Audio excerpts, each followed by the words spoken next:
The scent of jasmine wedding perfume still clings to my skin. It's a ghost, a reminder of a life I thought was mine, a future that was supposed to be scented with love and loyalty, not the acrid tang of betrayal. I watch him now, Marcus, my fiancé. No, ex-fiancé, I have to remember that. Slip the engagement ring onto Victoria's finger. Again, my engagement ring. The one he swore he'd picked out just for me, the one that was supposed to symbolize our forever. The diamond, a 2-carat princess cut I'd gushed over, catches the harsh fluorescent light of the conference room, casting mocking rainbows across her predatory smile. She looks up at him, all adoration and triumph, and my chest tightens with a familiar searing rage. But this time, it's different. This time, the rage doesn't consume me, it fuels me. Because this time, I'm prepared. I've lived this betrayal before. Every sickening detail. The metallic taste of shock, coppery and bitter, floods my mouth, even though I knew it was coming. I stand frozen in the doorway, a deliberate tableau of the wronged woman. He hasn't seen me yet. He's too engrossed in her. In this moment, he thinks is the start of his brilliant new life. My fiancé of 3 years proposing to his boss, Victoria Sterling, the Viper in tailored silk. He's using the rings he forgot to bring to our anniversary dinner last night. Our 10th anniversary, the same pathetic excuse, the same transparent lie, the same devastating, heart-shattering scene that ripped my world apart 6 months ago. 6 months ago in another life, before the screech of tires and the blinding flash of impact, before I died in that mangled wreck of a car, my last thought a furious, helpless scream against their treachery, before I somehow, impossibly, woke up gasping in my own bed, the calendar showing a date 3 weeks in the past, 3 weeks to rewrite this nightmare, 3 weeks to make them pay. He's on one knee, the picture of a devoted lover. Victoria's hand, perfectly manicured in a blood-red polish, is extended, her eyes gleaming. "Oh, Marcus," she breathes, her voice dripping with saccharine sweetness that makes my stomach churn. "I thought you'd never ask." Liar. She orchestrated this whole damn thing. He slides the band onto her finger, the one that matches the engagement ring. My wedding band. The one we were supposed to exchange in 3 months, at a wedding that now feels like a figment of a cruel imagination. "Victoria, my love," Marcus says, his voice earnest, like he actually believes the words coming out of his mouth. "You've made me the happiest man alive. Will you marry me?" She pulls him up, her lips meeting his in a kiss that's all for show, all for the imaginary audience she thinks will applaud her victory. My victory, stolen and twisted. My fists clench at my sides. In my previous life, I'd stormed in, screaming, crying, a whirlwind of grief and fury. I'd made a scene. I'd given them the satisfaction of seeing me broken. Not this time. This time, I'm a silent observer, a ghost at their feast. My quiet power move. He thinks he's in control, that she's in control. They have no idea. The air in the conference room is thick with their smugness. I can almost smell it mingling with the expensive citrus of Victoria's perfume, a scent I now associate with deceit. The large mahogany table gleams under the lights, reflecting their distorted figures. It's where deals are made, where careers are built and destroyed. Victoria knows this. She's always been a creature of power, of strategy. And Marcus, blinded by ambition and her false promises, is just a pawn, a willing pawn, but a pawn nonetheless. I should feel more pain watching this. The raw, visceral agony that had me careening down that rain-slicked highway. But it's dulled, overlaid with a chilling sense of purpose. The shock is there, a physical memory imprinted on my cells, but it's different. It's the shock of touching a live wire you knew was dangerous. He finally turns, beaming, ready to share his joyous news with whomever he was expecting. His eyes meet mine. The smile freezes on his face, then melts into a mask of confused horror. Victoria, noticing his sudden change, follows his gaze. Her triumphant expression falters for a fraction of a second when she sees me. A flicker of something unreadable. Annoyance? Or perhaps a tiny, satisfying sliver of fear? "Ava!" Marcus stammers, his face paling. What are you doing here?" I let the silence stretch, just a beat too long. Let him squirm, let her wonder.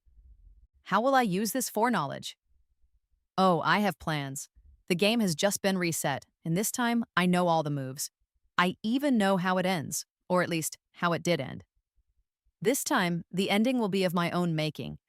The jasmine scent on my skin isn't a reminder of what I lost. It's a war paint. The coffee in my trembling hands has gone cold. I cradled the chipped World's Best Fiancé mug, a gag gift from Marcus 2 Christmases ago that now feels like a cruel joke, and retreat to the sterile silence of my small office. The celebratory buzz from the conference room, muted by walls and distance, still seems to echo in my ears. Memories, sharp and jagged, crash over me like shards of broken glass from that fateful night. Each one reopens a wound I thought death had closed. In my previous life, the discovery wasn't this theatrical. There was no public proposal, no stolen rings sparkling under office lights. It was quieter, seedier, a slow, dawning horror. I found the hotel receipts tucked away in the inner pocket of his favorite sports jacket. Receipts for a boutique hotel downtown, the kind with ridiculously overpriced minibars and an air of discreet anonymity. Receipts dated back 8 months. 8 months. 8 months he'd been lying to me, smiling in my face, sleeping in my bed. 8 months while we planned our wedding, the one I'd dreamed of since I was a little girl. We'd chosen the historic art gallery downtown as our venue. Its soaring ceilings and romantic ambiance a perfect backdrop for what I believed was our perfect love story. We'd spent Sunday afternoons tasting cake samples, vanilla bean with raspberry filling, his favorite, lemon chiffon with lavender buttercream, mine. He'd held my hand, his thumb stroking my knuckles, and told me he couldn't wait to spend his life with me. All lies. Every touch, every word, every shared glance. Tainted. The worst part, the part that still twists my insides into a knot of cold fury, wasn't even the cheating, the physical betrayal.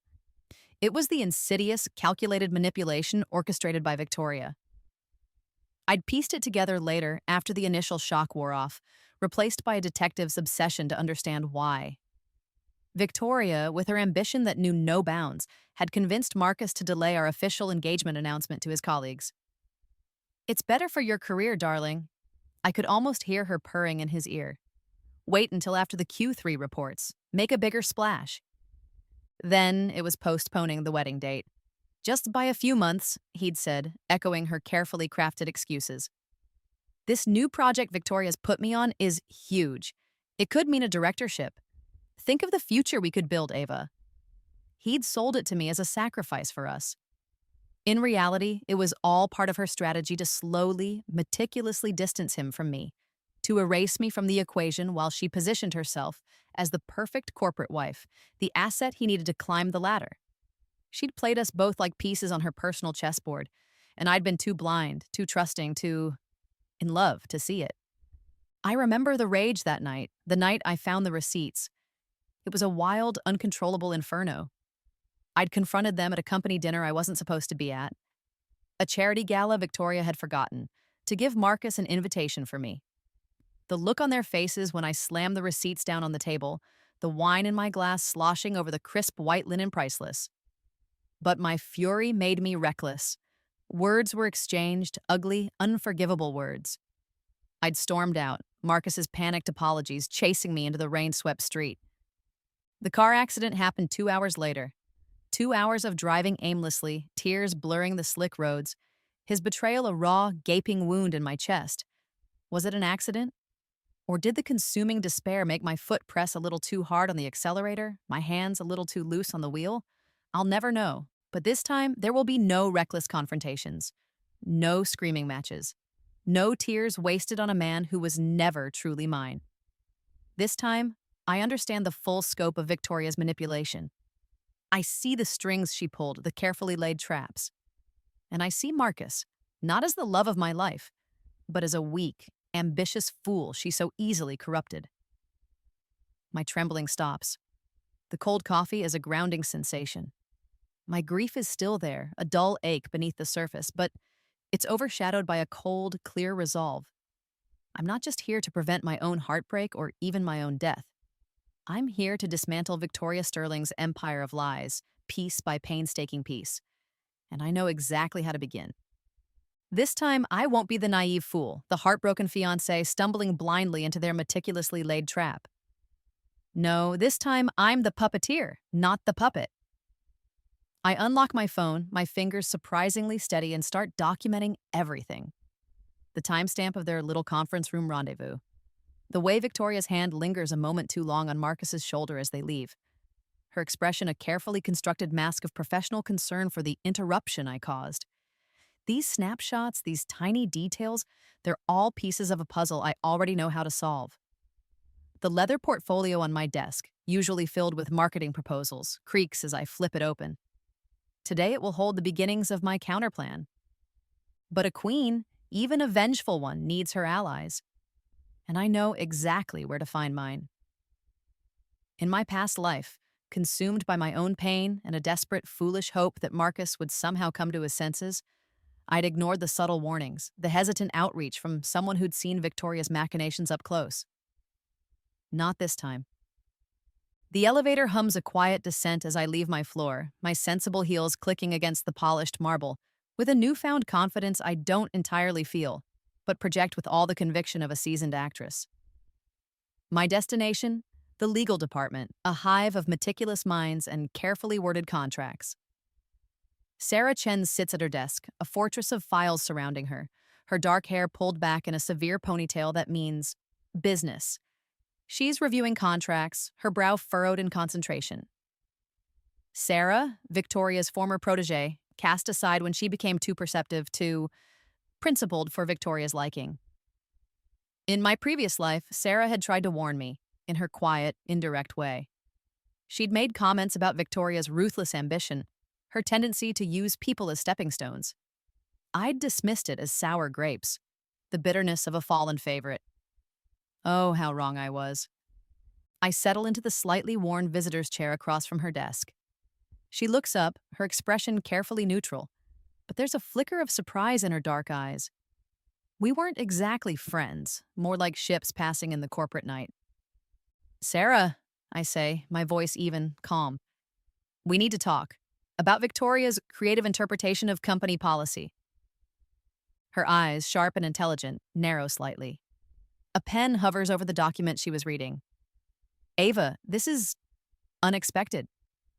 Is it? I allow a small, knowing smile to touch my lips. Or is it overdue? The corner of her mouth quirks up. Finally ready to see what's really happening around here? Beyond the glossy brochures and the curated press releases? More than ready, I assure her. I'm ready to understand the fine print. The smell of fresh printer ink, oddly comforting in its familiarity, fills the small, windowless office as Sarah leans back in her chair. She studies me for a long moment, as if trying to read the story behind my sudden interest. Then, with a decisive nod, she swivels to a locked filing cabinet behind her. The click of the key turning in the lock sounds unnaturally loud. She pulls out a folder, thick and slightly bulging. My pulse quickens. This is it. This is the ammunition I need, the leverage I didn't know existed in my first life. She slides the folder across the desk. I started keeping records after I realized what kind of game Victoria was playing. I thought it might be useful someday. For my own protection, mostly. Her gaze meets mine, direct and unwavering. But maybe it can be useful for you, too. I reach for the folder, my fingers brushing hers.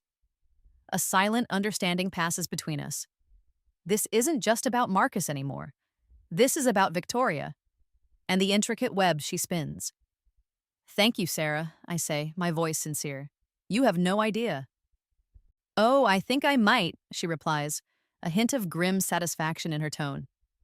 Let's just say I'm not Victoria's biggest fan. The documents Sarah spreads across the worn surface of her desk make my blood run cold, a glacial chill seeping into my bones despite the office's regulated temperature. Expense reports, meticulously falsified, detailing romantic dinners for two at high-end restaurants, all charged to client entertainment. Hotel bookings for lavish suites listed under fake company training events that never happened. Each entry is a stab, A fresh twist of the knife in a wound I thought couldn't get deeper. But the most damning, the most irrefutable evidence lies in the printed emails. A clandestine correspondence between Victoria and Marcus discussing their exit strategy. An exit strategy for me. How to gently, or not so gently, remove me from Marcus's life. From the picture he was painting of his ambitious ascent up the corporate ladder with Victoria as his prized partner. She's been actively planning this, systematically trying to push you out for over a year, Sarah whispers, her voice tight with a disgusted anger that mirrors my own. She taps a perfectly manicured fingernail, a stark, businesslike nude, unlike Victoria's blood-red talons, on a particular memo. Look at this. This is a copy of a confidential report Victoria submitted to the board. She convinced them that Marcus needed a more suitable partner for his potential promotion to regional director. Someone polished, connected, someone who could represent the company at high-level functions without, and I quote, any potential domestic distractions. My fingers trace the cold, impersonal print of the words. Domestic distractions. That's what I was to them. A problem to be managed, an obstacle to be removed. Anger, hot and potent, simmers beneath my skin like molten steel. She made herself indispensable to his career, I say, the words tasting like ash in my mouth, while systematically undermining mine, painting me as some sort of liability. I remember the subtle digs, the helpful suggestions from Marcus that I should perhaps tone down my more creative marketing ideas, that I should focus on more traditional approaches. All fed to him by her, no doubt. The late afternoon sun, a pale orange in the smoggy city sky, streams through Sarah's small office window, casting long, distorted shadows across the damning evidence of Victoria's Machiavellian manipulation. It feels like we're in a noir film, surrounded by secrets and lies. But as I sift through the financial records, my eyes, now attuned to looking for the discrepancies I missed in my first grief-stricken life, spot something else. Something far bigger than a sordid office affair and a stolen fiancé. Unexplained transfers between client accounts. Large sums vanishing, only to reappear fragmented in different holding accounts, all bearing Victoria's digital authorization signature. Numbers that just don't add up. A knot of ice forms in my stomach. Sarah, I breathe, my heart suddenly hammering against my ribs with a new kind of fear, a new kind of terrible understanding. I point to a series of transactions, my hand shaking slightly. Is this what I think it is? Sarah leans closer, her own expression grim. She nods slowly. Embezzlement, on a significant scale. Victoria's been skimming from major client accounts for months, years possibly. And from the looks of these email chains, she's been grooming Marcus, positioning him, using his ambition and his affection for her to make him her unwitting frontman. His signature is on some of these initial transfer requests, approved by her at a higher level. If this comes to light, his career would be utterly destroyed. The pieces click into place with a horrible crystalline clarity. Victoria isn't just stealing my fiancé, my life. She's setting Marcus up to take the devastating fall for her crimes. She gets the man, the promotion, and a convenient scapegoat, all tied up with a neat little bow. The sheer audacity, the chilling cruelty of it, takes my breath away. This is far beyond a simple betrayal of love. This is a calculated destruction. The small, insistent buzz of the phone on Sarah's desk slices through the tense silence.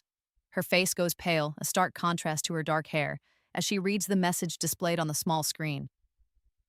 Her eyes widen, and she looks at me, a silent alarm blaring within them. This is it, the unforeseen complication. The twist I didn't see coming, even with my second chance. Emergency board meeting, Sarah reads, her voice barely a whisper, stripped of its earlier confidence. In 20 minutes, Victoria's just called it. The agenda item? She swallows hard. Marcus Thorne's immediate promotion to regional director and the announcement of their engagement to the executive team. The taste of copper, sharp and metallic, floods my mouth as I bite down on my lip hard. Too hard. Victoria's moving faster, much faster than in my previous timeline. My quiet appearance at the conference room door, my very presence in this building when I should be a shattered mess at home, must have spooked her. She's accelerating her endgame. The low, almost imperceptible hum of the building's air conditioning unit suddenly feels oppressive, like the drone of approaching doom. Sweat, cold and clammy, prickles along my neck, despite the chill in the room from the documents spread before us. Our window of opportunity, the one I thought my foreknowledge had widened, is slamming shut with terrifying speed. "We need those files," I say, my voice urgent, sharper than I intend. "The embezzlement evidence. It needs to be on the board's shared drive, accessible to old Mr. Harrison and the other directors before that meeting starts."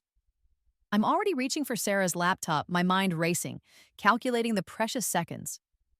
My fingers, usually so adept at marketing copy, fly across the keyboard, logging into the secure network.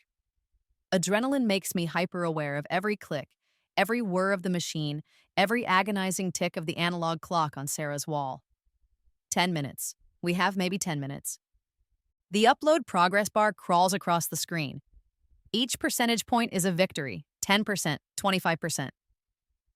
My breath catches in my throat, but just as I'm about to hit the final enter, to confirm the file transfer to the designated board-level folder, Sarah grabs my wrist, her grip surprisingly strong, her nails digging into my skin. "Wait, Ava, look!" Her voice is strained, tight with a new immediate panic. She points a trembling finger at her email inbox on the monitor. A new message has just arrived, flagged as high importance. Sender, Victoria Sterling. Recipients, executive_team_all, board_of_directors_DL. Subject, urgent, financial irregularities and immediate action. My blood turns to ice, a frozen slush in my veins. With a sickening sense of dread, I read the concise, brutal message. "I regret to inform you that we've discovered significant financial irregularities concerning the Chen Martinez project accounts. Preliminary findings indicate potential embezzlement. Pending a full investigation, Miss Sarah Chen's employment will be terminated, effective immediately to protect the company's interests. Security has been notified. The investigation is ongoing." Victoria, she's not just accelerating her promotion and engagement. She's moving to eliminate Sarah, the one person besides me who knows the truth, before Sarah can expose her. And she's using the very crimes Victoria committed to frame her staunchest, albeit unsuspecting ally. It's diabolical, it's brilliant, it's terrifying. The distinct rhythmic sound of heavy footsteps echoes in the hallway outside Sarah's office, growing closer, more purposeful. Security. They're already here. Sarah's face, already pale, drains of all remaining color, leaving her looking like a porcelain doll, fragile and about to break. She realizes in that instant just how thoroughly Victoria has outmaneuvered her. "She's 3 steps ahead," Sarah whispers, her hands flying to her own keyboard, no longer trying to upload files, but frantically trying to delete them, to cover her tracks, to salvage something from the wreckage. Her voice is laced with a despair that chills me to the core. "I should have known. She always has a contingency plan. Always." The footsteps stop directly outside the door. A shadow falls across the frosted glass panel. The game hasn't just been accelerated, it's been flipped on its head, and we're suddenly the ones scrambling for survival. The door handle turns. A soft click. A tiny, innocuous sound that echoes like a thunderclap in the suffocating silence of Sarah's small office. My mind goes blank for a nanosecond, then kicks into overdrive. Instinct takes over. Without a conscious thought, I snatch the most crucial of the financial documents, the ones with Victoria's direct authorizations, the damning printouts of her offshore account transfers, and shove them haphazardly into my oversized purse. It's a desperate, clumsy movement, but it's done just as 2 burly security guards, their faces impassive, their uniforms neatly pressed, enter the room. And right behind them, like a queen surveying her conquered territory, is Victoria Sterling. Her smile is razor-sharp, a predatory glint in her eyes, though her voice, when she speaks, is dripping with false concern, a masterpiece of corporate hypocrisy. "Gentlemen, thank you for your prompt response," she says, her gaze flicking dismissively over me before settling on Sarah, who has frozen, her hands hovering over her keyboard. "That's Sarah Chen. I'm afraid we've discovered she's been mishandling client accounts, embezzling to be precise. A terrible shock for us all. Please escort her out immediately. We wouldn't want her to compromise any further evidence." The guards move forward, their expressions unreadable. But I step between them and Sarah, my heart pounding so hard against my ribs I'm sure everyone in the room can hear its frantic rhythm. My legs feel like jelly, but I stand firm. Actually, I say, my voice surprisingly steady, cutting through the tense air. I think there's been a mistake. Victoria's perfectly manicured facade, the one she presents to the world, flickers. Just for a moment, a tiny, almost imperceptible twitch at the corner of her eye. But I see it. I see the calculating predator beneath the polished veneer. "Excuse me, Ava," she asks, her tone laced with a dangerous politeness. "I don't believe this concerns you." "Oh, but it does," I continue, pulling out my phone with hands that I'm proud to see are not visibly trembling, despite the earthquake rumbling through my chest. I tap the screen, bringing up copies of the files Sarah was trying to delete. "The financial irregularities you mentioned? I believe the board, especially Mr. Harrison, should see the real documentation, the complete picture, before any hasty decisions are made. Don't you?" The cloying scent of Victoria's expensive perfume, something heavy and floral that always makes me think of funerals, grows stronger as she takes a step closer to me, invading my personal space. Her voice drops to a conspiratorial, menacing whisper meant only for me. "You have no idea what you're interfering with, little girl. You're out of your depth." "Actually, Victoria, I think I do." I meet her icy gaze without flinching, drawing on every ounce of strength, every remembered pain from my previous life, every injustice she's ever perpetrated. I know about the hotel receipts from the client meetings, the fake dinner expenses. I even know about the engagement ring Marcus bought you. The one he purchased with funds diverted from the Miller account, wasn't it? Funds you authorized the transfer of. Victoria's composure, usually so unshakable, cracks like thin ice under sudden pressure. Her eyes widen almost imperceptibly, her lips thinning. Behind her, I see Sarah's fingers moving with desperate, renewed precision across her keyboard. She's not deleting anymore, she's uploading. To a secure off-site server, a backup I'd insisted she set up just this morning, a just-in-case measure. My foreknowledge for once, paying off in real time. The guards look uncertain now, their professional impassivity wavering. They glance from Victoria, whose face is slowly losing its carefully applied color, to me, a small smile playing on my lips. The tension in the small office is suffocating, thick enough to chew. Through the glass wall of Sarah's office, I can see into the main corridor and, further down, into the large glass-walled conference room. Marcus is in there, pacing nervously, adjusting his tie, blissfully unaware of the storm brewing just a few feet away. He's preparing for what he thinks will be his moment of ultimate triumph, his anointing. Poor, foolish Marcus. "You're making a grave mistake, Ava," Victoria hisses, her voice low and venomous. But I can hear the tremor of fear, the faint, unmistakable note of panic creeping into her tone. She knows. She knows I have something real, and just then, as if summoned by the sheer dramatic tension of the moment, my phone buzzes. Not with a call, but with a text message. From an unknown, encrypted number. My heart leaps. "Evidence received, backup secured, board meeting postponed indefinitely. Internal investigation commencing now. External authorities alerted. Stay put. H. Mr. Harrison, the company's founding partner, a semi-retired legend, the one man Victoria could never completely control." Sarah's last-minute upload. He got it. He saw it. The mysterious H from the text message reveals himself within minutes, not with a phone call, but with his formidable presence. Mr. Harrison, the company's reclusive founding partner, a man whose ethics were as legendary as his business acumen, steps into Sarah's office.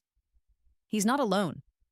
Flanking him are two stern-faced individuals, a man and a woman, whose sharp suits and even sharper eyes scream federal investigator.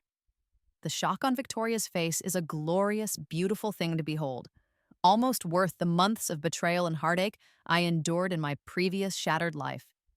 It's the look of a master manipulator, realizing, far too late, that she's been outplayed at her own game. "Miss Victoria Sterling," Agent Rodriguez, the woman says, her voice calm but carrying an undeniable authority. Her badge, clipped to her waistband, gleams under the harsh, fluorescent lights of the legal department. "You're under a formal investigation for embezzlement, wire fraud, and conspiracy to commit theft from corporate accounts." The handcuffs, produced by her partner, click with a metallic finality that seems to reverberate through my very bones. It's a sound of vindication, of justice, however delayed.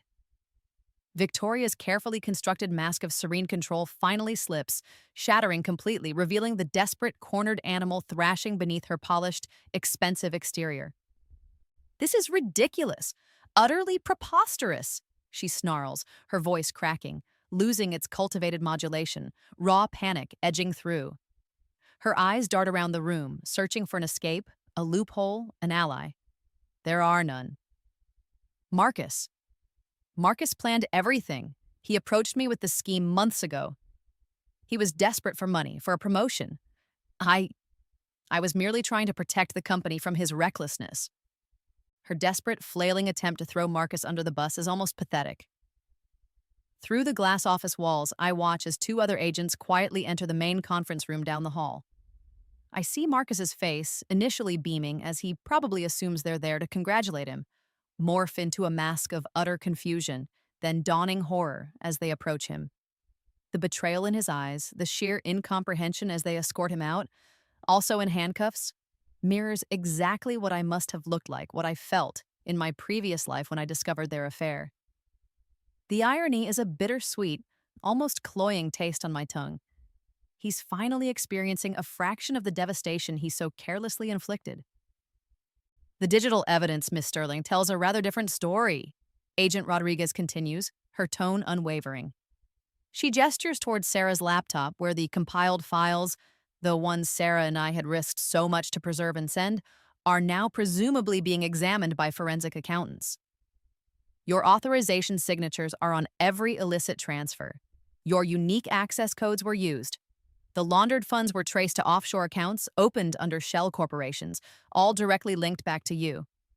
Marcus Thorne appears to have been a willing, perhaps, but ultimately secondary participant. Victoria's wild, furious gaze finds mine across the ensuing chaos of her downfall. And for a fleeting, chilling moment, I see a flicker of something beyond rage in her eyes. Recognition. A dawning, impossible understanding that this wasn't just bad luck or Sarah's sudden bravery. This was orchestrated. That somehow, impossibly, I knew exactly where to cut, which threads to pull to unravel her meticulously, arrogantly constructed web of deceit. You, she whispers, the single word laden with a venomous disbelief, a dawning horror that is immensely satisfying. Who told you? But I don't answer. I just offer her a small, enigmatic smile. Some secrets I've learned are meant to be kept, even in the sweet moment of victory. Let her wonder. Let her spend her prison years piecing together the impossible. The distant wail of sirens grows closer. The smell of fresh rain, a sudden cleansing downpour outside, drifts through the open window Sarah had cracked earlier, washing away the stale, cloying scent of Victoria's perfume and the lingering tension of fear. News crews, like vultures sensing a kill, are already beginning to gather in the parking lot far below, their cameras pointed towards the building. My second chance. It's given me more than just revenge. More than the satisfaction of seeing my tormentors brought to justice. It's given me the power to save Sarah's career, her reputation. It's exposed the truth, not just for me, but for everyone Victoria has ever harmed. And most importantly, it's freed me.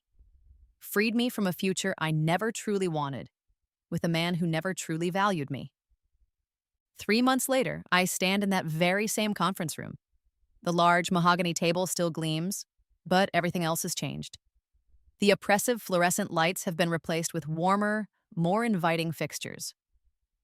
The morning sunlight, clear and bright after the city's cleansing rains, streams through the floor-to-ceiling windows, painting the room with an optimistic glow.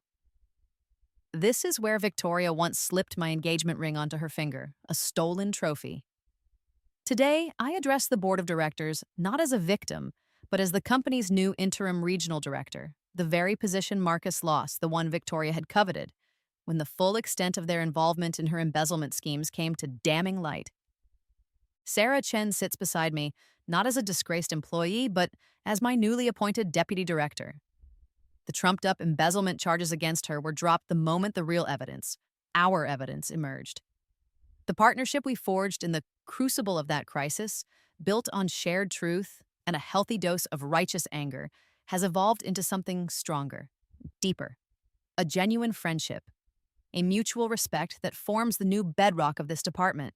The familiar, haunting scent of jasmine perfume no longer clings to me. I've thrown it all away. The perfume, the little gifts from Marcus, the mementos of a life that felt like a lie. The wedding dress, once a symbol of my brightest hopes, had hung in my closet like a beautiful, sorrowful ghost. That's gone too, donated to a charity that gives gowns to women who deserve their own fresh starts. In its place, I've started building something entirely my own, a life unwritten by anyone else's expectations or betrayals.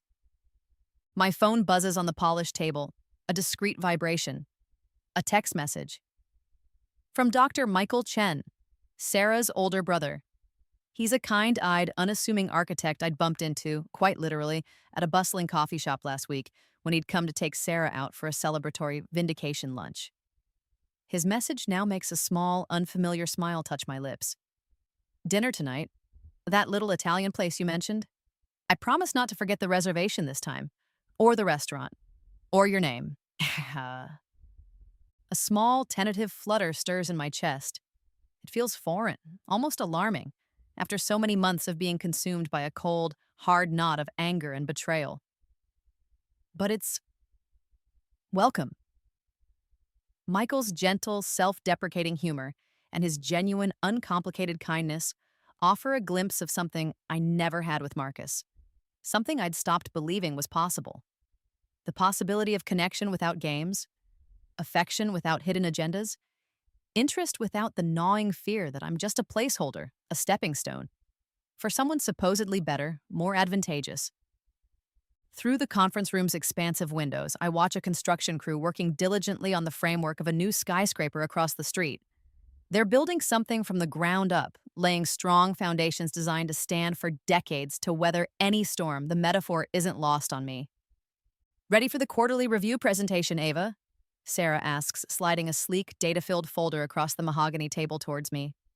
Her dark eyes are bright with competence and a touch of shared excitement.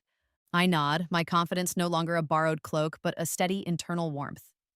More than ready. The quarterly numbers we present reflect more than just the company's swift financial recovery from the abyss of Victoria's embezzlement. They show a profound transformation under new ethical leadership.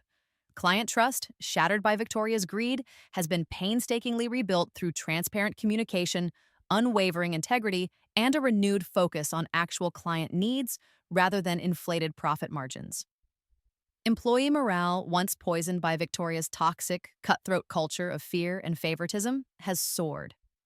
People are collaborating, innovating, actually smiling in the hallways. It's a different world. As the board meeting concludes, the directors offering genuine, enthusiastic applause, old Mr. Harrison, his eyes twinkling with approval, approaches me. He places a warm, fatherly hand on my shoulder. "Outstanding work, Director," he says, his voice resonating with sincere pleasure. Truly outstanding. The board is very pleased with the company's new direction. With your direction. "Thank you, sir," I reply, a surge of quiet pride warming me. "But we're just getting started."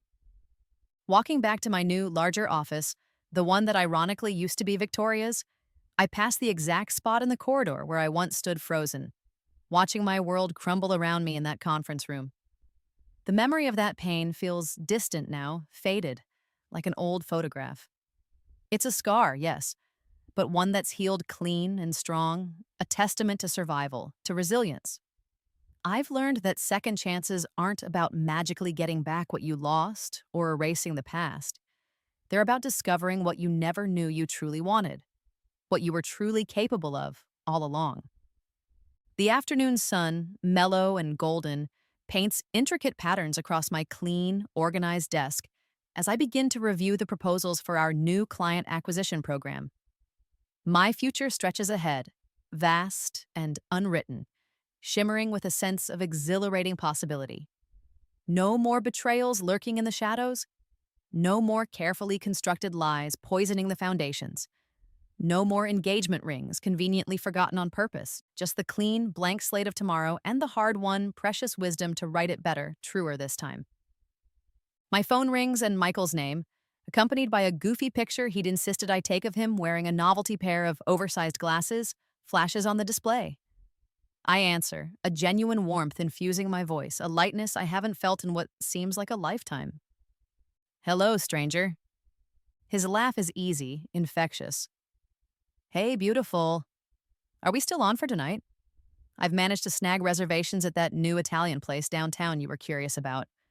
The one that's supposedly booked out for months. So perfect, I say, glancing out my window, at the sun beginning to dip below the city skyline, painting the clouds in hues of apricot and rose. Absolutely perfect. And Michael? Yeah? A playful smile tugs at my lips. Don't forget the ring. The silence on the other end of the line stretches for a beat, then another before he bursts into surprised, delighted laughter. It's a warm, rich sound that makes the last vestiges of ice around my heart melt away. Way, way too soon for that particular conversation, Ava, he manages, still chuckling. But I have to admit, I really like your confidence. Good, I say, my own smile widening, as I watch the first stars begin to prick the darkening sky. Because confidence is one thing I never, ever plan to lose again.